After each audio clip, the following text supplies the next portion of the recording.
If you're not getting better, it's because you've been lied to. Hi, I'm Grandmaster Shahin. Welcome to my channel.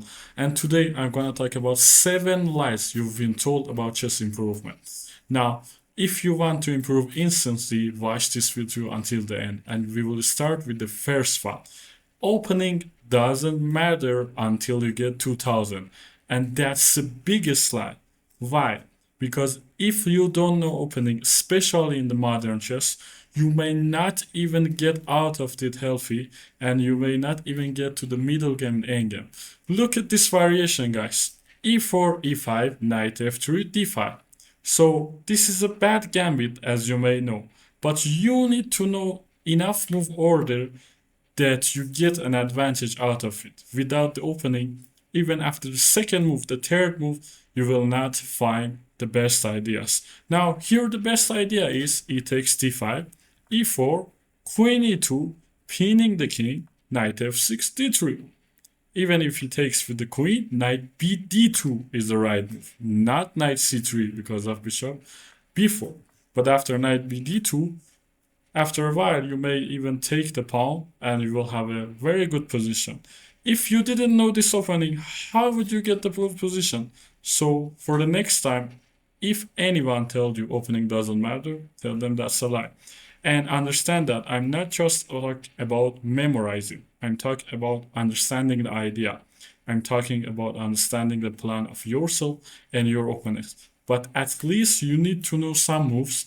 You need to have an experience in the opening to get over that, and then in the middle game, the end game, you will find your way. So that's the first lie, guys. Let's go to the second one. Just do puzzles, you'll improve automatically. And that's the second lie, guys.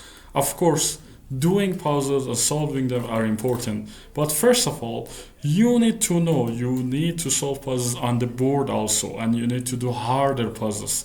Look at this position.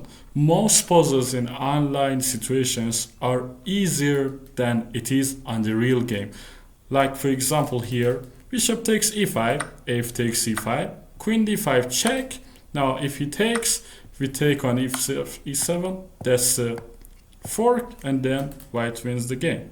But in the real game, most puzzles are harder. So for this part, I need you to understand. First of all, you need to solve puzzles on the board because you will have the vision, the real one, on the board. And also, you need to understand that puzzles are not the only part of improving. You need to play games, you need to work on opening, you need to read books, you need to analyze your mistake and many other things. So if your plan is just solving puzzles every day and not doing anything else, that's a mistake and that's a lie.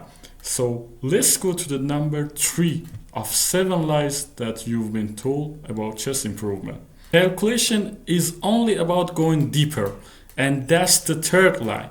Now, if you see Master's game, even the bullet ones, you may understand that they know some patterns, they learn them, they practice them, and sometimes even the calculation isn't the length of it. It's just 1, 2, 3 moves. So it's not just about the deep, it's about how you see especially candidate moves. Look at this position. For example, all you need to know is somehow try to remove both of your rooks from this line, and imagine after that you can mate on g7.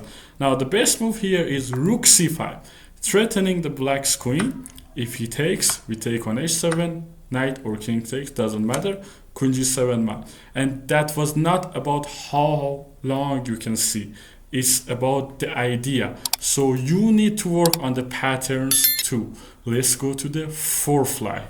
Master endgames phase. That's the most important part of the game. Now, I believe that it's just half truth. Okay, in the end game, it matters because every mistake can count and maybe your last mistakes. But when you're a beginner, you may lose in the opening or in the middle game. So you should work on them simultaneously, and that's important too. Like, for example, look at this position. If you are just good at endgame, you may take on c7, takes, okay, let's take on d4, and that's not good. But if you worked on your calculation and middle game tool, you would understand that the best move here is queen takes c8, rook takes c8, rook takes c8, king h7, rook h8, brilliant idea. If he takes, knight f7, another fork, and we win the game despite the endgame doesn't have any part of plan. So I believe that you need to work especially on the calculation and also on all parts of the game, not just the endgame. And let's go to the fifth lie. GM games are too advanced for you. Do not think about them. And that's the fifth lie. So we need to learn from all players, especially grandmasters. Look at this position, it happened in Bernstein game. And by the way, studying the classical games are some of the most important part of your progress. So I recommend you start even from 200 years ago, from Morphy, coming from Lasker, Capablanca, Bernstein, all the way to Kasparov, Carson, study them. For example, in this position, the best black's idea to win the game is rook takes a3. The brilliant sacrifice, and white cannot take with each of the pieces. If he takes with the rook, there will be mate on e1. If he takes with the pawn, we will take the rook, and also after rook b1, rook e1, there will be another mating idea. And if he takes with the queen, again queen e1 works. So why rook takes a3 is a good idea, because if we try to play queen e1 right now, queen f1 will defend the game. So that's a reflection tactics, by the way.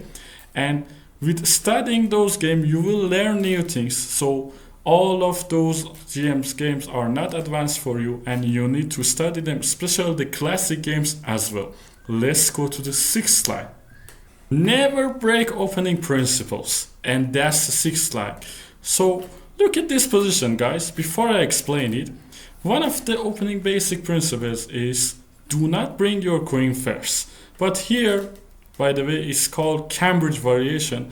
One of the strongest moves is queen a5, with the idea of knight e4, and also sometimes bishop b4, even sometimes trying to take c4, having another kind of threats, and that's the good move. So do not breaking the opening principles is just half truth. Sometimes if you know beforehand, you can break them, you can delay your castle, you can move with the queen. I do not recommend it all the time, but it's not that not playing at all.